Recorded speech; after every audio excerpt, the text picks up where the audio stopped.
Agora sim, com a prefeita Juliana Maciel, que está aqui conosco para falar um pouquinho sobre algumas atualizações sobre a área da saúde aqui em Canoinhas, e também sobre uma viagem que ela fez a Brasília recentemente e também um prêmio que ela recebeu como prefeita inovadora. Mas primeiro, bom dia, prefeita, muito obrigado pela sua presença aqui, como sempre. Seja bem-vinda. Muito obrigada, bom dia a todos os ouvintes também, né? E quem está nos assistindo aí pelas redes sociais. Prazer estar aqui mais uma vez. Certo, prefeita. Vamos começar então falando sobre esse prêmio que você recebeu, prêmio de prefeita inovadora, é isso? Conta um pouquinho pra gente o que consiste exatamente o prêmio e tal, e como é que foi para você receber esse título. Olha, foi muito gratificante. Primeiro porque a gente conseguindo levar Canoinhas para pautas positivas a nível estadual, né? Chega de notícias tristes e notícias ruins da nossa cidade. Isso foi muito legal. E por conta do nosso projeto, né, que está sendo executado nas nossas escolas municipais. Então, são mais de 1.000 alunos envolvidos no programa Canoinhas Mais Tech. É um aplicativo, na verdade, uma plataforma digital da Fiesc, né, que é a Federação, então, da Indústria e Comércio, né, do estado de Santa Catarina, em que os nossos alunos, eles estão, através dessa plataforma, descobrindo mais sobre profissões do futuro, profissões que envolvem tecnologia.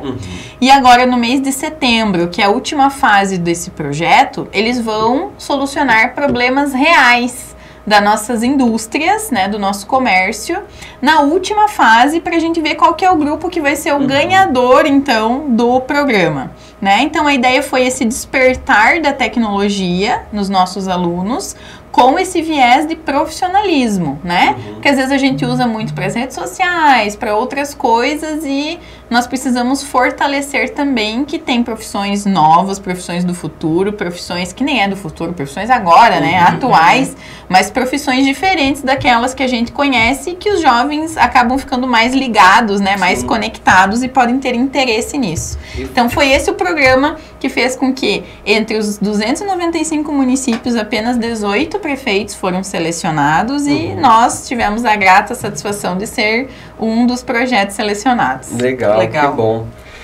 Vamos falar um pouquinho sobre a viagem a Brasília. Você foi para Brasília, acho que foi na semana passada, retrasada, né? Isso, na semana retrasada. Semana retrasada, né? Como é que foi essa viagem? Eu imagino que vocês devem ter conversado com vários representantes lá do poder público no âmbito federal, né, nacional, justamente para conseguir, enfim, parcerias para gestão aqui em Canoinhas também, né? Fala um pouquinho pra gente sobre isso. Exatamente. A gente fez uma maratona, porque nós andamos 24 quilômetros naqueles dias. Quem não conhece Brasília, as quadras, elas são muito largas, uma cidade projetada, né? E então a gente caminha bastante lá, mas foi bem importante essa viagem. Por quê? Primeiro entender o cenário, né? Qual projeto está mais fácil de aprovar, qual não está, o que a gente precisa fazer, e quem não é visto não é lembrado. Isso foi dito lá em Brasília mesmo, dentro dos ministérios. Tem que vir mesmo, tem que bater na porta, tem que explicar, tem que pedir, né? E a gente sabe que funciona assim mesmo. Então, nós fomos nos 16 deputados federais, batemos na porta de cada um, conversamos, protocolamos os nossos pedidos para o município. Fomos nos nossos 3 senadores também protocolamos os nossos pedidos. Claro, a gente veio com uma expectativa bacana de apoio, né, de vários parlamentares. Claro, em outubro a gente tem que voltar, que é a data de cadastro desse recurso, que é para garantir que esse recurso realmente venha para Canoinhas. Isso a gente vai fazer. E também fizemos visita em 5 ministérios. Então, a gente foi no FNDE, porque nós cadastramos vários programas para educação, desde material esportivo para as escolas, quadras, reformas das nossas escolas, laboratórios de informática, e a gente foi ver como é que está o andar desses projetos. Fomos no Ministério da Agricultura, também cadastramos bastante maquinário, que dá para atender tanto porteira dentro quanto as estradas secundárias, que a gente chama, né? Que não é aquela estrada principal da localidade, mas a que vai para as propriedades, né? Também, então, esse maquinário pode atender, que é uma necessidade dos nossos produtores. Cadastramos também a extensão ali da rua João Leandro Gonçalves para pavimento, né? Então, fomos ver o andamento desses projetos.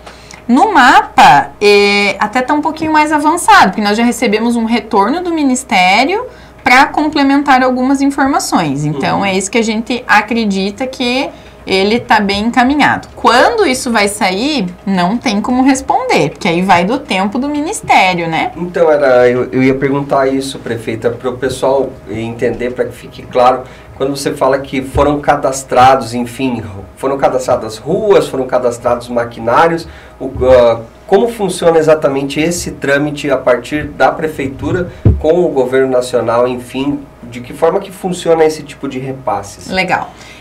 Então, assim, no município, nós cadastramos cerca de 200 milhões em projetos com o governo federal, que abriram vários programas, né?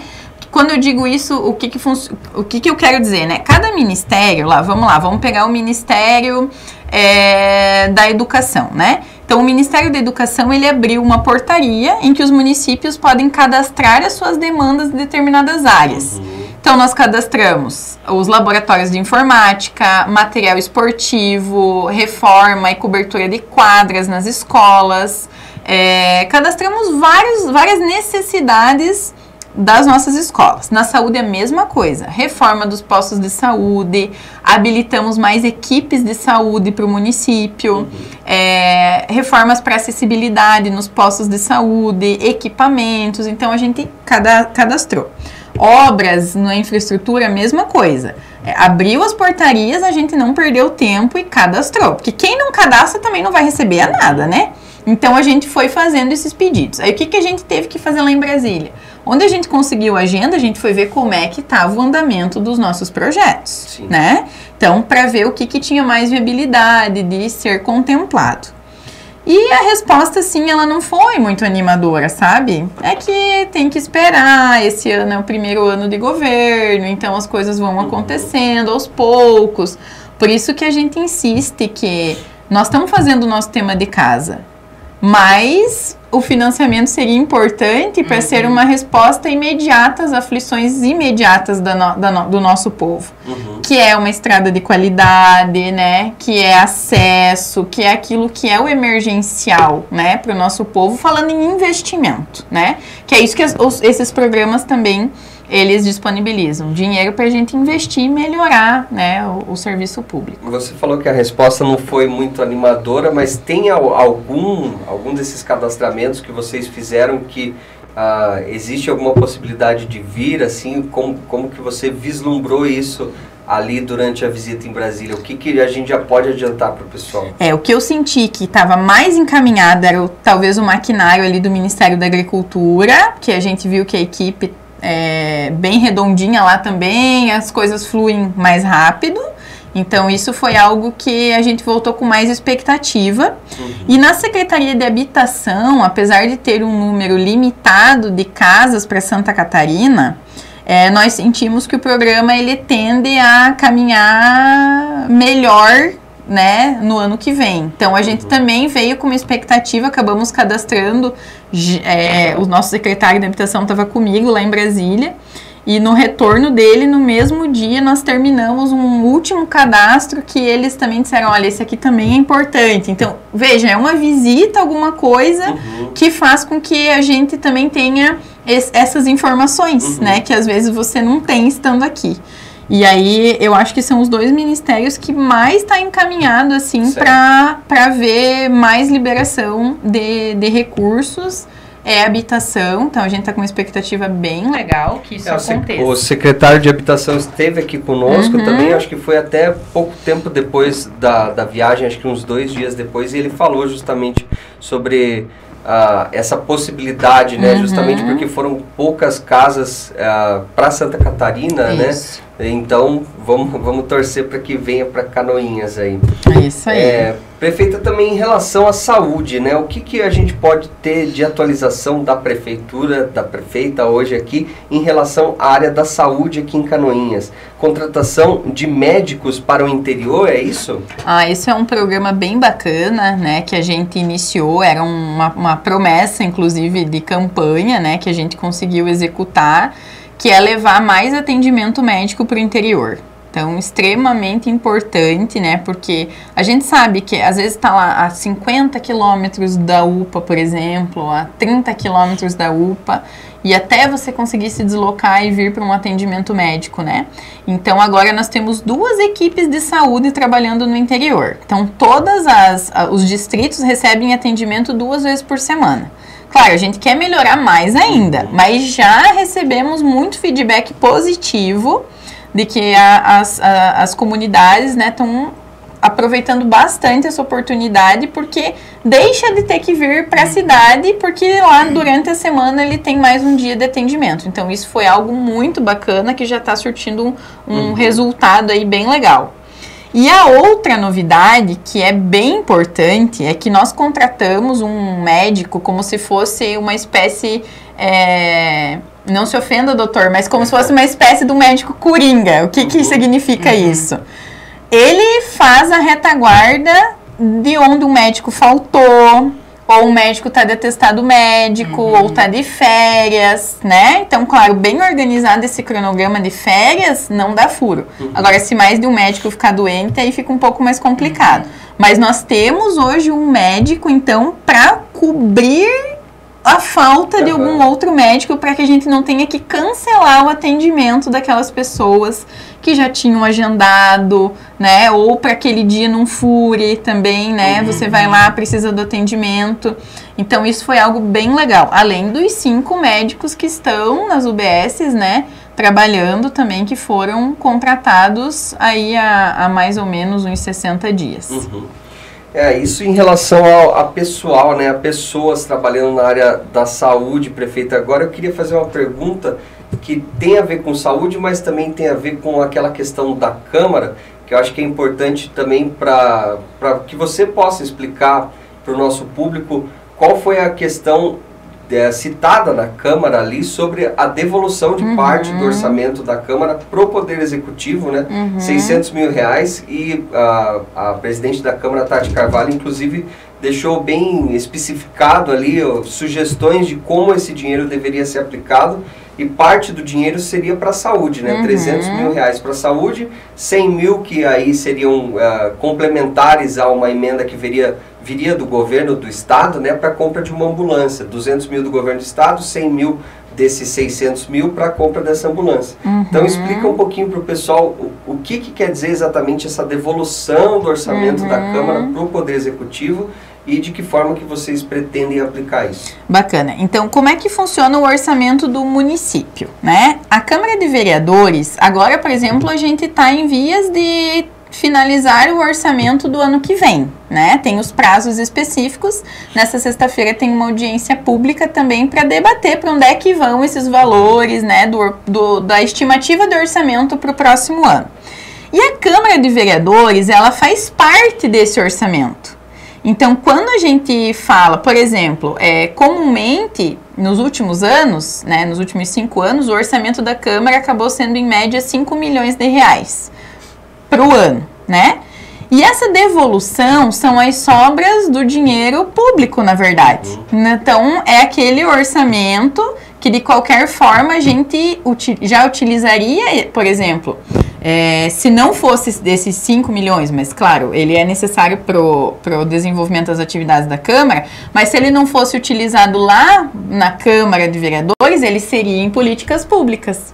Então, essa devolução de recursos, ela além de ser obrigatória, né, porque a Câmara não pode ficar com esse recurso, justamente por ele ser um recurso público, né, destinado ali na sobra para as políticas públicas, essa devolução na metade do ano ou antes, ela é importante também, porque ele volta mais cedo para que a gente possa utilizar com a população, né? Então, isso é muito importante.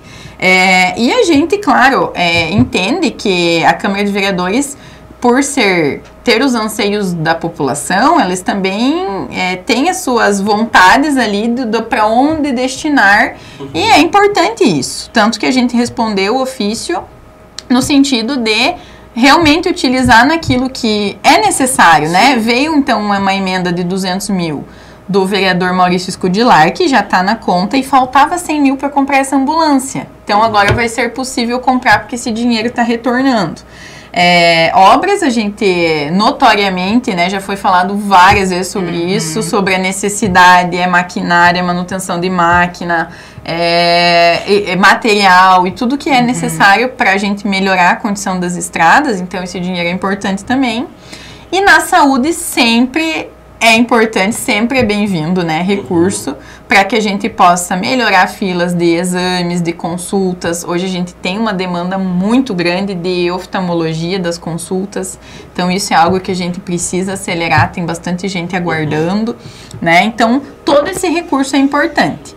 Mas ele é recurso público de devolução obrigatória para a política pública, né? Esse dinheiro, no caso, só para as pessoas que estão assistindo entenderem, prefeita, caso o pessoal da Câmara fizesse o uso completo desse valor, não voltaria nada? Não volta nada. Exatamente. Se eles usassem, vou fazer uma reforma na Câmara, vou comprar alguma coisa para a Câmara, aí não volta nada. Daí não volta nada para a Prefeitura. Então, quanto maior, digamos assim, quanto maior o orçamento da Câmara, eles têm toda a autonomia para gastar também, não é isso que eu estou querendo dizer, até para não ser mal interpretada. Mas quanto maior o orçamento da Câmara, menos sobra para as outras políticas. Isso é matemática pura, né? Então, é importante essa economia, muitas vezes, para que realmente a vontade do povo prevaleça, que é voltar para a saúde, para obras, para a infraestrutura. Inclusive o professor Osmar falou na sessão da Câmara que foi economizado bastante para devolução de 600 mil, né? Agora, antecipado, né? Eu não confesso que eu não acompanho essa prestação de contas lá para entender se eles economizaram ou não. Mas é bem padrão, assim, que pelo menos R$1 milhão, pelo menos nos últimos 5 anos, sempre mais ou menos nesse patamar, acaba sendo devolvido. Então, normalmente a Câmara gasta mais ou menos R$4 milhões, mais ou menos, no ano de orçamento. Esse valor de R$1 milhão, de qualquer forma, em teoria, é devolvido no final do ano para o Poder Executivo. Isso mesmo. O que os vereadores estão propondo, então, que, enfim, já foi aceito, já foi acordado aí entre o Legislativo e o Executivo, é adiantar essa devolução. Adiantar 600 mil. Adiantar esse valor. Isso mesmo, é nesse sentido. Então, prefeita, eu queria perguntar para você, certamente você deve ter ficado sabendo sobre uma reportagem que fizemos ali no Água Verde, sobre umas ruas ali, acho que é José Bail e a Carlos Bail, são duas ruas que estão ali em um estado realmente complicado, até nós, eu e o Harry, quando fomos fazer a reportagem lá, nos deparamos com muitos buracos, enfim. E aí o pessoal, os moradores ali estavam clamando justamente de um posicionamento do Poder Executivo, do que eles poderiam, que tipo de resposta eles poderiam ter do Poder Executivo. Na ocasião, o vereador William Godoy estava lá, se comprometeu a tentar conseguir uma verba de 500 mil vindo do governo do estado, né, do Napoleão Bernardes, deputado.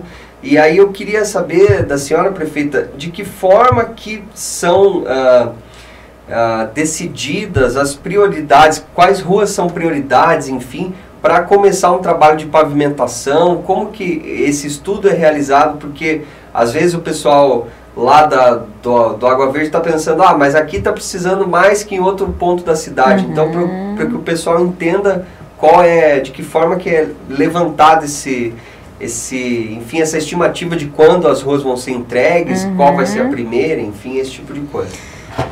Essa é uma pergunta bem importante. Então, só mencionando a Vila Militar, né? Foi uma reunião dos moradores, acredito que com o vereador William mesmo, porque nós não recebemos esse convite para ir lá, mas de qualquer forma, já estava no cronograma o atendimento da Vila Militar, tanto que já foi atendido, já sabíamos que precisava de uma manutenção emergencial.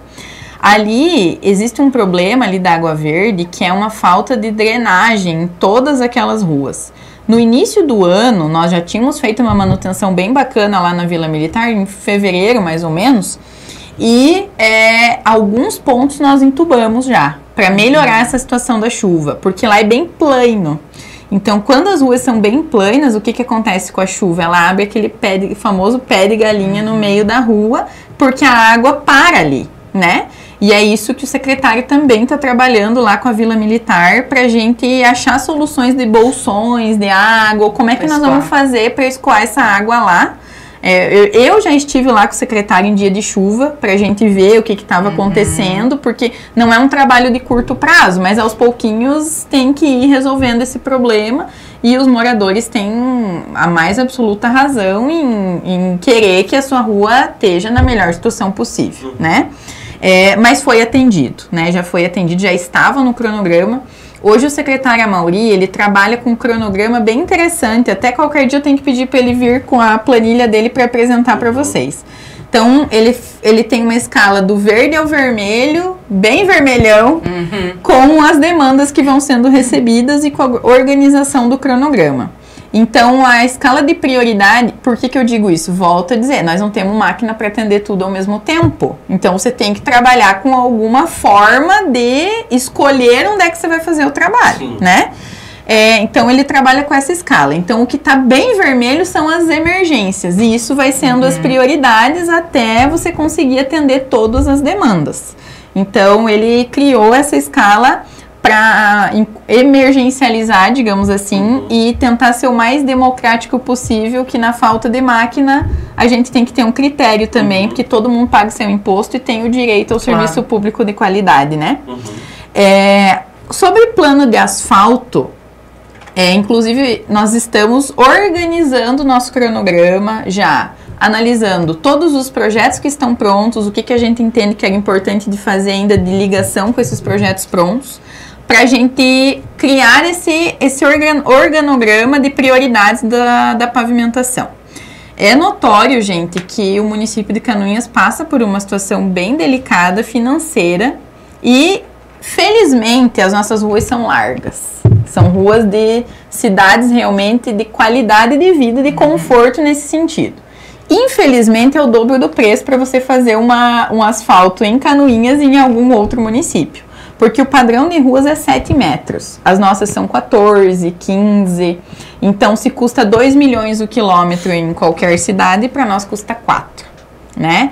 Então, estamos nessa situação financeira complicada, por isso que a gente está tão atrás em busca de recurso, de governo do estado, de governo federal, de emenda de deputado, de ajuda, para a gente poder acelerar a pavimentação, porque pavimentação é desenvolvimento. Né? Não é só o bem-estar daquela rua, daquelas pessoas que moram naquela rua. Mas uma cidade que está pavimentada começa a atrair mais empresas para aquele bairro, mais comércio, ela fica mais acessível para o desenvolvimento. Então, isso é importante. A gente tem essa meta de prioridade também. Então, prioridades na nossa concepção e de acordo com a legislação vigente também. Trajeto de ônibus, trajeto escolar, posto de saúde, CIs, equipamentos públicos são prioridades para receber pavimentação, né? Certo. Que é aquilo que é o primordial, já que a gente tem que escolher, é aquela velha história, né? Se a gente pudesse, pavimentava tudo. E só para vocês saberem, nós temos 158 quilômetros urbanos sem pavimento. Que dó, né? 158 quilômetros. Juliana, eu queria fazer uma pergunta para você ainda relacionada à saúde. Tem uma previsão da OAS assumir a nossa UPA? Boa pergunta. A comissão técnica encontrou um problema no edital e nós vamos ter que relançar o edital novamente. Então vai ter que estender um pouco o prazo, mas é melhor fazer com segurança, por ser algo a longo prazo, do que depois para frente a gente vê que pode ter falhado. Então, essa foi a decisão da comissão, né? Agora abriu o prazo de recurso, mas vai demorar mais um pouquinho. Mas vai ser relançado um novo edital, corrigindo o que foi identificado. Certo. Prefeita, acho que também é importante a gente comentar com o nosso público de que forma que o executivo trabalha com o legislativo no sentido das indicações, né? Às vezes o pessoal vê a sessão da Câmara e vê que o vereador fez uma indicação à prefeita Juliana Maciel Hoppe para que verifique a placa na rua tal, esse tipo de coisa. Como que vocês recebem isso e como que vocês se organizam no executivo para tratar dessas questões que, afinal, os vereadores colocam ali que são demandas da própria população? Né? Claro. Cada secretário recebe as suas indicações e vai se organizando dentro do seu cronograma de trabalho para atender as indicações dos vereadores, né? Então, tudo que é indicado, ele é levado em consideração. Aquilo que infelizmente não tem viabilidade acaba não sendo atendido, mas aquilo que é fácil de resolver ou que realmente a gente viu que, opa, isso aqui está faltando fazer, é atendido, é colocado no cronograma de execução, com certeza. Perfeito, então, era isso, Estela Acho Maris. que seria isso, se a prefeita quiser fazer mais algumas observações, pode ficar à vontade. Por favor. Eu agradeço o espaço, né, então logo vem as nossas notícias sobre o aniversário de Canoinhas, né, a Pri deve estar entrando em já contato. Tá dando um bolo. Um bolão! Legal. A gente resolveu fazer algo simbólico para o dia, já que a FESMAT vai ser mais tarde, né? E acredito que nesse sentido foi acertada a decisão mais quente, o pessoal vai estar mais na rua, movimentar mais o comércio, então acaba sendo mais bacana a festa, né? E vamos comemorar com um bolo de 112 metros, bem legal, pra gente dividir com a comunidade canoense. Vamos fazer um dia bem bacana de comemorações, né? Mas a gente traz as informações mais pormenorizadas aí em breve, né, com a nossa assessoria, mas vai ser um dia bem legal. Foi aberta uma licitação para compra desse bolo, né? Foi. Já foi Já, comprado? já. Na verdade foi uma dispensa, por quê? Porque não encontramos interessados em fazer um bolo tão grande. Então, o supermercado Bruda, que vai confeccionar o bolo, que tem também essa estrutura, né, para fazer o bolo. Então, por isso que não foi aberto a licitação, mas a dispensa, porque a gente pesquisou bastante e o Bruda tinha essa condição técnica de fazer e acabou sendo ele o contratado, né, o supermercado, e acredito que vai ser bem bacana também, que nesse momento também foi possível prestigiar o nosso próprio município, né? Com certeza. Certo, prefeita, muito obrigado pelas informações. Sempre que quiser, o espaço está aberto aqui para passarmos atualizações sobre a prefeitura para os nossos queridos ouvintes, seguidores, enfim.